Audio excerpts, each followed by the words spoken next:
Hey everybody, Daniel here.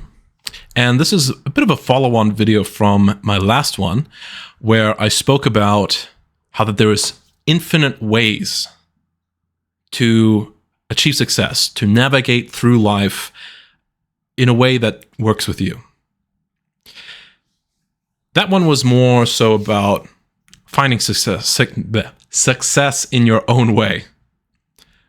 This one is about learning and understanding yourself and learning how you also interact with others. Like the saying goes, know thyself, right? So for the reason why I'm talking about this one today is because I've been pretty interested in looking at the Myers-Briggs type indicators, the MBTI personality test thing, right?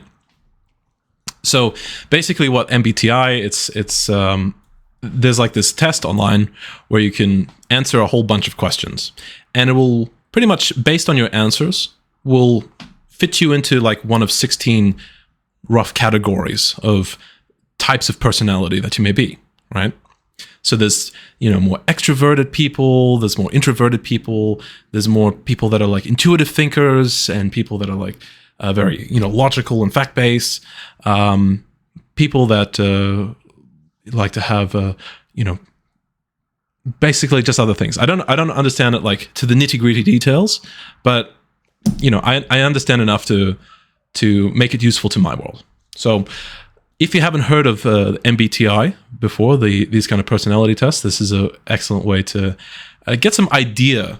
It's like it's like having a mirror in front of you and seeing how you may be working, putting into context some of the past ways that you've worked before, and understanding like, oh, okay, this might actually be something, a part of the way I work, right? So I'm going to get into the MBTI stuff in a second. But why I was doing it was because I've been working with my brother, who, and we're doing a digital marketing company together, Drive Marketing. Check us out. And I was actually curious to know, like, because we have our differences, going forward into a thing like a business partnership would require us, if we wanted to work effectively, it would require us to have an understanding of ourselves and an understanding of how each other works. And so I referred back to the MBTI test as a way to kind of just get a rough idea of where I'm at and where he's at, and how we both kind of meet in the middle. So with the MBTI, I found that I am an ENTP, right? Whatever you get is going to be individual to you based on your answers. But basically with this kind of profile, it tells me, E stands for extroverted, gaining energy from being around people, enjoy being sociable. N stands for intuitive, meaning like big picture thinkers, relying on intuition, abstract thinking, exploring possibilities, connecting ideas, seeking out new opportunities. That's something that I like. T stands for thinking, prioritizing logic, rationality, all the big brain stuff. And P stands for perceiving, right? ENTP. And P is for, it says here, keeping their options open and adapting to new situations rather than sticking to strict plans or schedules. That's a big thing for me, right? Enjoy exploring different ideas, improvising, and being flexible, right? So having this kind of like reflected back at me, put into context a lot of the ways that I just tend to work on a more like subconscious level, right? Having looked at this, I was able to go, oh, right. My life up until this point, it's pretty much been a lot like that, where, I bring in a whole bunch of ideas, start, going in a more divergent thinking route, and building up all these ideas, connecting lots of different people together. And also a big thing is keeping all of my options open all the time. Always having it like a backup plan, and just in case anything fails. Like having that kind of reflected back at me made me realize that I'm not wrong for the ways that I do things. It's just a different way. And this is how it ties back into my previous video, is that there's infinite ways to go about life, to play the game of life, right? And I've always questioned myself, the way that I think, the way that I, work with other people, the way that I kind of demand like flexibility in everything. I can't just be like held down in one place. Because I kind of used other people as like a reference to myself, and notice that, say for example with moral systems, whatever. Some people are very just like, no, this is it. This is what I believe, and I'm going to stick to this, and I'm here, right? Whereas me, I tend to be like, well, I'm much more loose and open with it. I'm open to hearing out what other people have to say, what other people's beliefs are, and just finding my own path, right? Rather than being so hard and strict about everything. And when I would compare myself to my brother, for example, he's ENTJ, right? A lot of similarities, but there's some key differences where he's very much like, no, this is what I believe and this is how I'm going to do things. Whereas I'm just more of like, okay, more flowy, right? Having looked at him and other people that are very, on point like that, say with their moral systems or their values or whatever,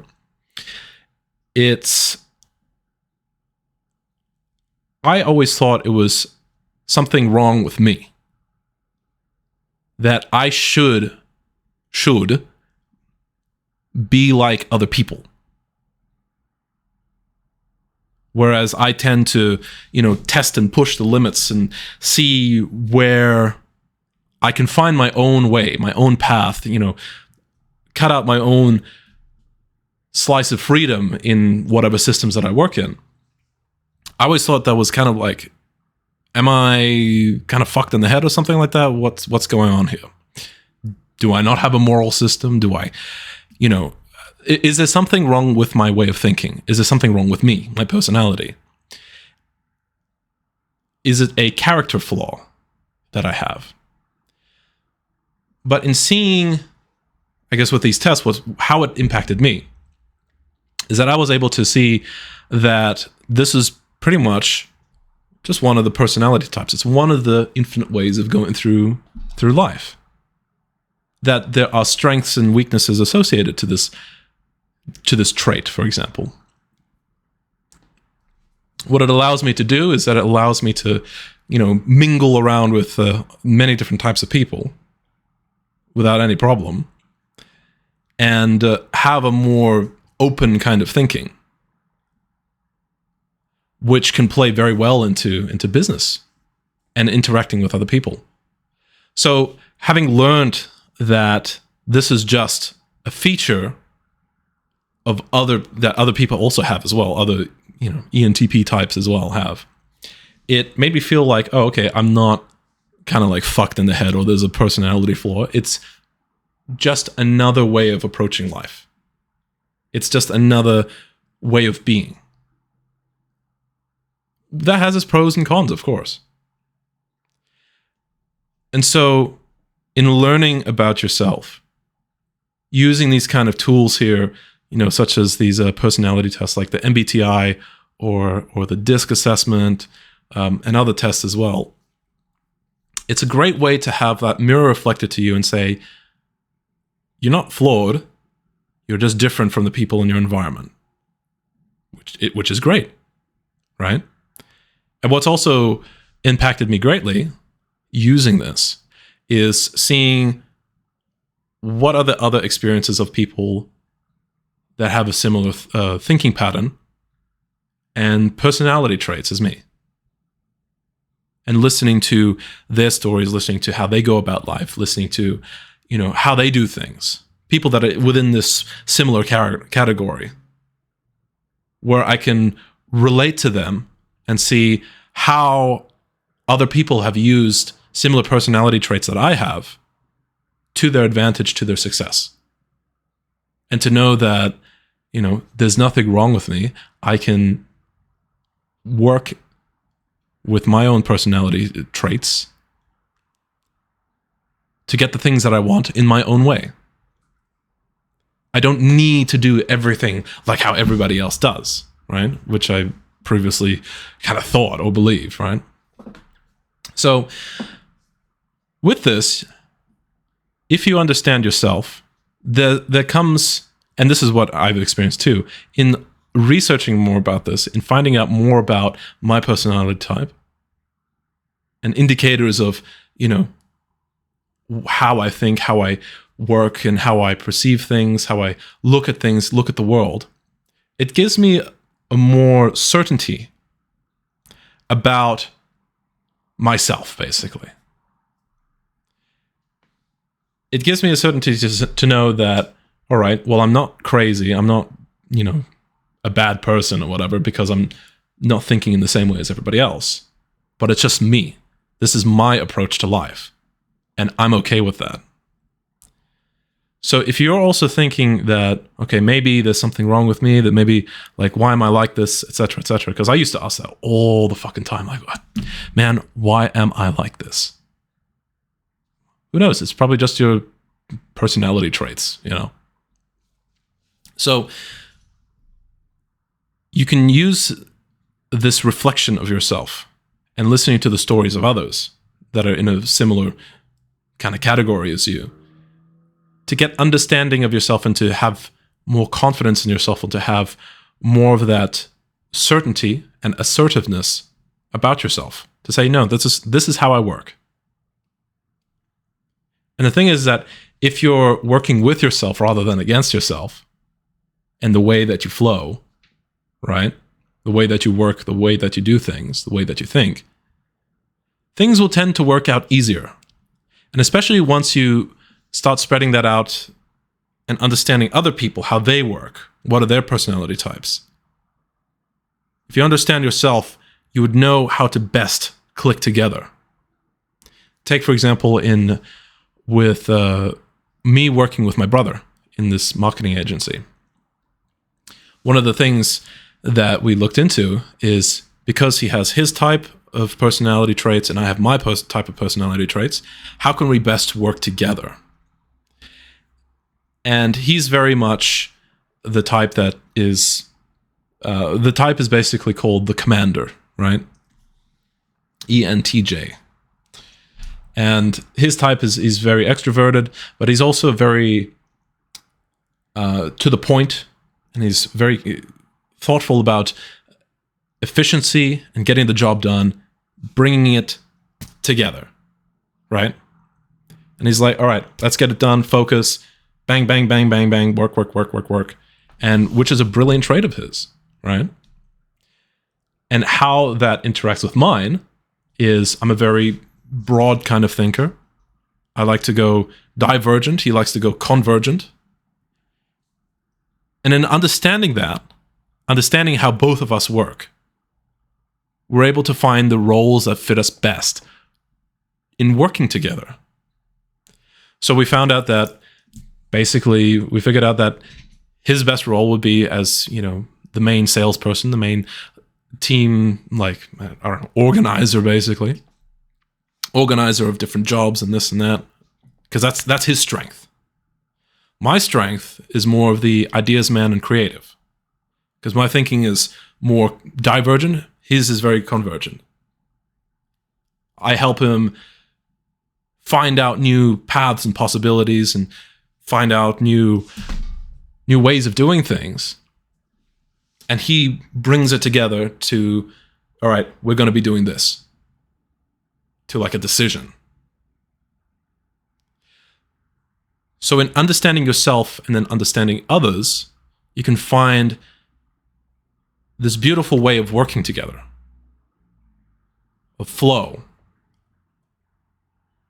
Which can really result in a fantastic way of working together, being together. Even in relationships, it's a fantastic way of doing that. There's, many especially in relationships too, there's things like different love types, how people express love.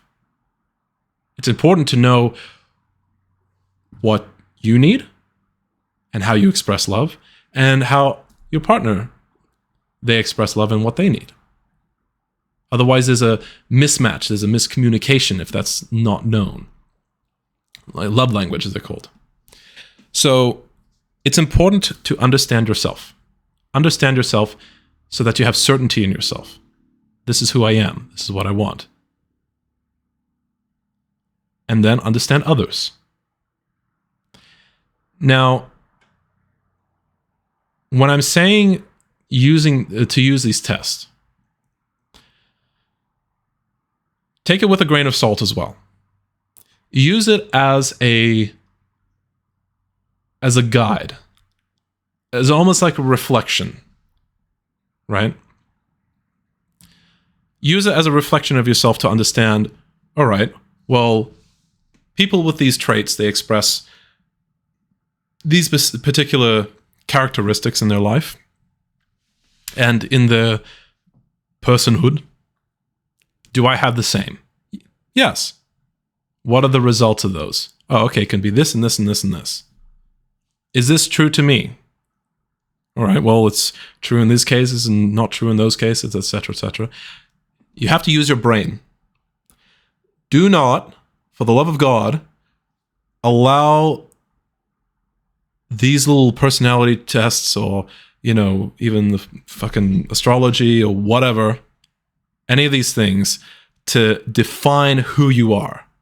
It's just text on fucking paper. It's not you. You have yourself. You use those tests, those little things, to then use it as like external information that you can use to process and look at yourself, to reflect within yourself. Use your brain, right? What I'm saying is, don't do the thing where it's like, oh, I can't do X, Y, Z because I'm a fucking ENTP or I'm a fucking Aquarius or some shit like that. Don't do that. Make sure that you use your brain, as I said, like I'll keep repeating again and again and again. Use your brain, all right? Don't let these tests, don't let these, little things define you, because they're written by other people. Like, they don't know exactly who you are. Everybody is absolutely unique, right? Just because you fit into a sort of category, don't let that category define who you are. And also, don't use it as a justification for being a dickhead as well, right? For example, if you're a complete dickhead and you go, oh, yeah, that's just me being a Scorpio.